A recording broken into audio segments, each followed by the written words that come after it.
on a une vraie problématique aujourd'hui en France. On a la plus belle agriculture française, et d'ailleurs pas mal de chercheurs le disent. On a l'agriculture la plus durable et chaque fois, on a la justice d'un côté, peut-être des fois les médias de l'autre, des fois des associations environnementales qui nous expliquent qu'en France, on a des pratiques agricoles qui ne sont pas à la hauteur des ambitions. Ce n'est pas du tout vrai, puisque aujourd'hui, on a fait beaucoup d'efforts pour limiter, bien entendu, l'emploi des produits phytosanitaires dans nos productions, dans nos exploitations. Mais à un moment donné, il faut aussi avoir des alternatives avant d'enlever toutes les matières actives, parce que si on enlève toutes les matières actives, eh bien, automatiquement, on n'aura plus de production en France, parce qu'il faut qu'on puisse protéger nos plantes, nos animaux, avec des produits phyto, bien entendu, avec des quantités inférieures à ce qu'on peut utiliser ou ce qu'on a pu utiliser, mais il faut qu'on puisse trouver des vraies solutions et l'État doit nous donner un coup de main.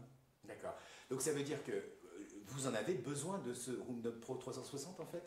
Eh bien, c'est la vraie problématique de tous les produits phyto.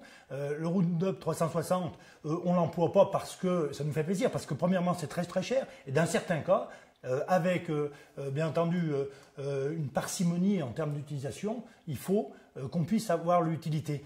La question qui est posée, c'est est-ce qu'on fait confiance aux agriculteurs français ou pas? Ça n'a pas l'air.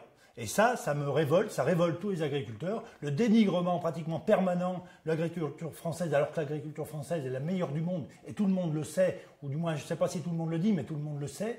Il va falloir quand même qu'on puisse savoir ce qu'on veut aujourd'hui. Est-ce qu'on veut encore une agriculture française? Sans aucun doute, il y a le bio, mais il y a aussi le conventionnel. On a une agriculture qui est performante aujourd'hui en France. Il faut qu'on puisse lui donner un coup de main pour qu'elle puisse le rester.